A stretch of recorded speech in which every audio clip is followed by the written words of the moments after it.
Would you like to have a shaker box sifter like this one? They're really not that hard to make if you've got a few basic tools. We're going to go through making one today. Now in the video when I make it, you'll notice that I'm using hex head bolts on the two legs.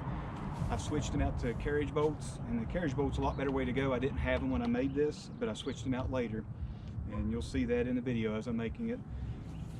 And I added this extra block over some you'll see on the internet to push this leg out further, so I'd have room for this second leg back here that I can pull the clevis pin and simply fold it up when I want to transport it.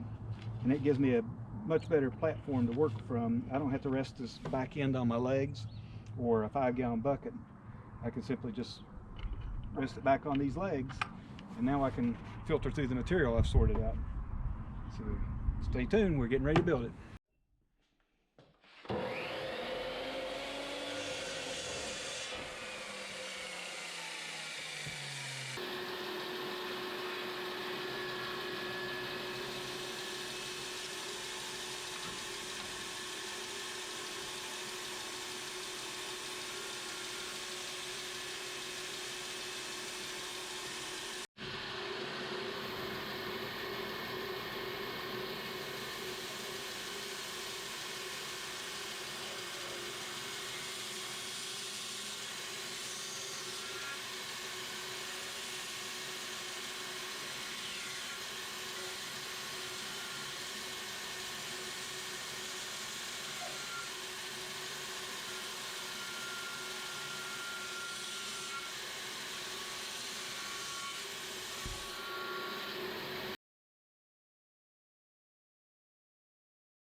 Okay, the last step after you put the screen on is we need to cover the screen here with a 1/2-inch strip. We'll do just two things. It'll help strengthen the screen, keep it from busting off of the staples, and if there's any sharp edges sticking out, you won't catch your hands on them and cut you every time you rub along the bottom of the screen.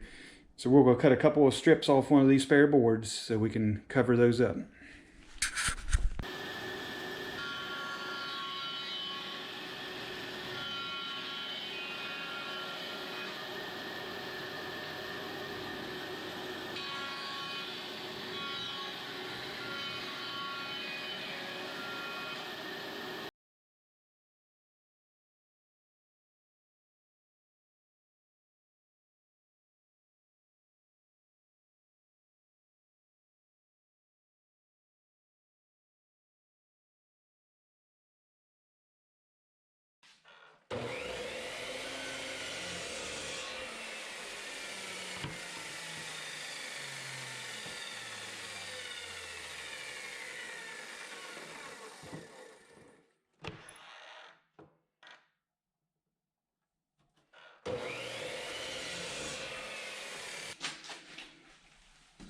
These two blocks I just cut, they're 6-inch blocks. They're going to lay right in here and support the leg, and that'll give me the space for that the movable leg that supports the back end. Okay, as far as mounting the legs, I'm coming in 5 inches from the end, and the hole was drilled 2.5 inches from the top of the leg, and then the leg is going to position another 2.5 inches from the end. So it's going to give me 5 from out on the end, and that should give me room to swing the leg. And then once I see where it's going to land, I'll put a stop block on here.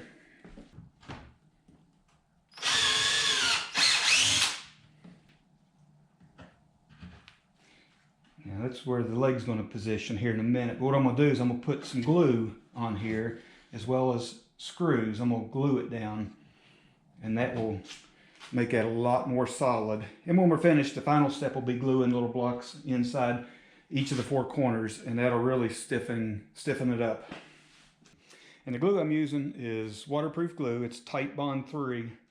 And it's, I believe, if I'm not mistaken, about 4,000 pound tensile strength.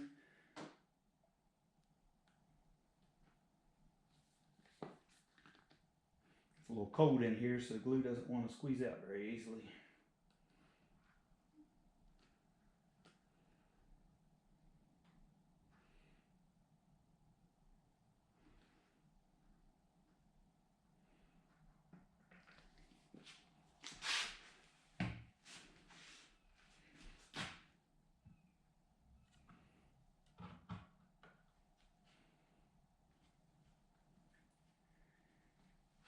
Go ahead and put a couple of screws in it just to make it a little sturdier.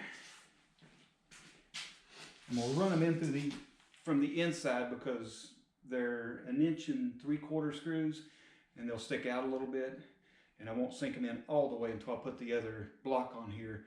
Then I can run them into it.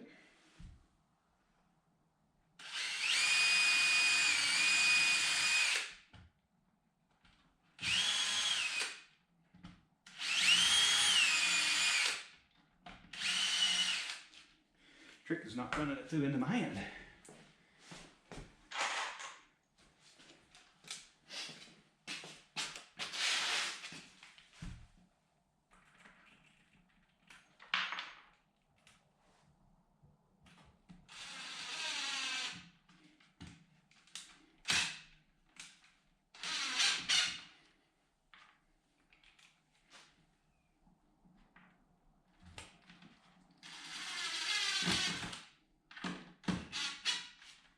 That'll hold it in place for now. Take it back out. I'm going to put 2 washers.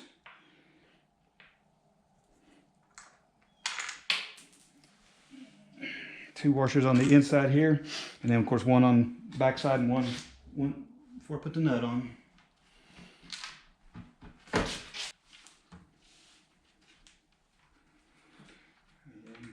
Could have used a little bit longer bolt.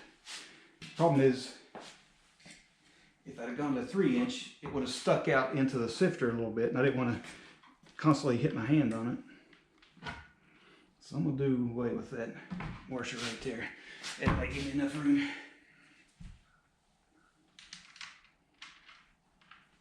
Yep.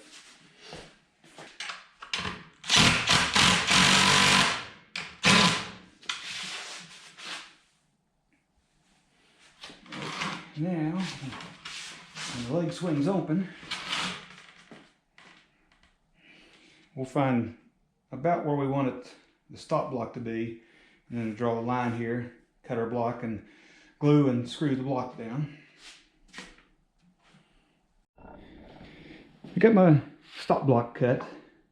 Before I anchor it down, I want to make sure that the leg isn't going to hit it until it gets all the way around to the actual spot where it needs to rest. Sorry about knocking the camera around. So that looks like it's following my pencil line there. It's going to be pretty close.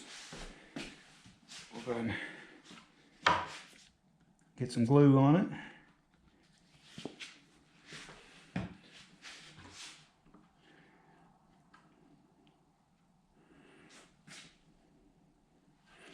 I'm drilling 2 holes.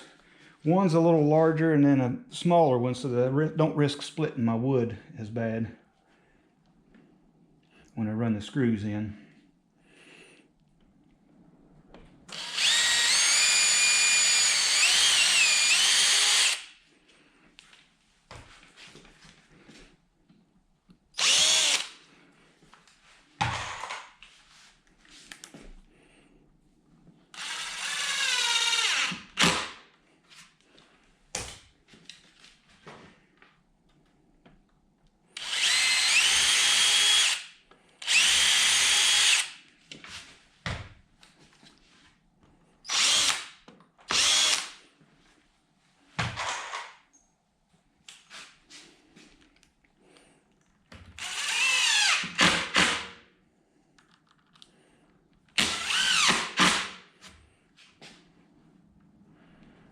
Let's see how she runs around there now. Now it'll hit there.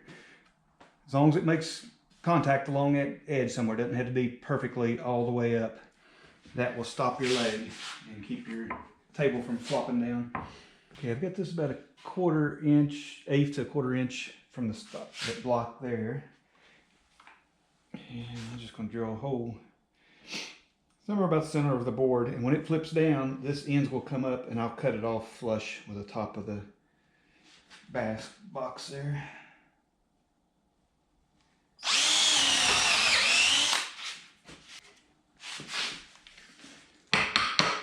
There we go.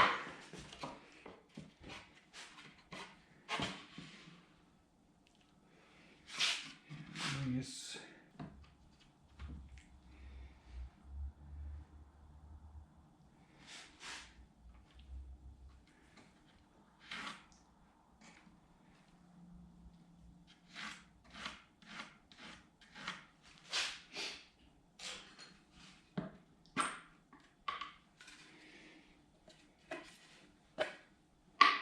Okay, get 2 of those cut and then we'll mount this leg.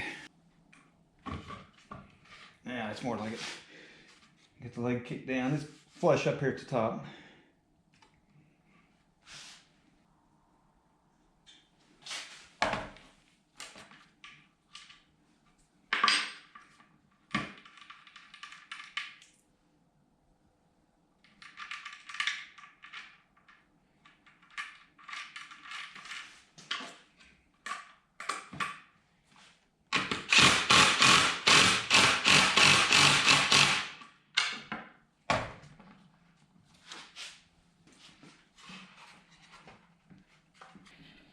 And we need to add a couple of supports to the legs.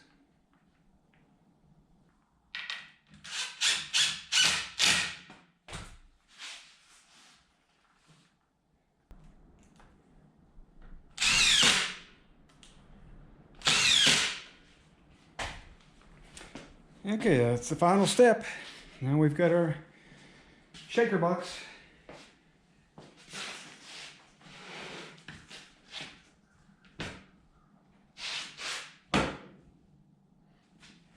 I'll put some measurements into the description. So if you want to make one of these, some of the measurements you'll have to tailor them a little bit. Basically, you start with your screen size, depending on what size screen you want. And then from there, you build your box to fit your screen and your legs. You can kind of go with that leg height if that suits you. You can try it and see. I use 36-inch legs. You can kind of measure about how tall your hands are to straight up resting position. See if 36 inches is about the right height. Because my goal was to get it up to where I wasn't bent over. Because after a few hours of bent over, you're going to feel it in your back. I want to be able to stand up perfectly straight and shake the box.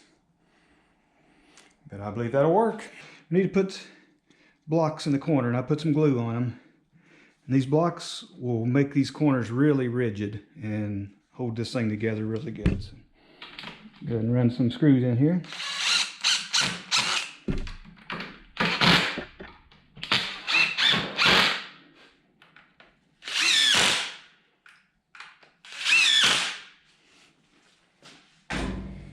Now with that glue on there, that will set up rock solid, and this thing won't have any side-to-side wobble to it. I just need to put the other 3 on and it'll be done. Thanks for watching, folks. Please like and subscribe.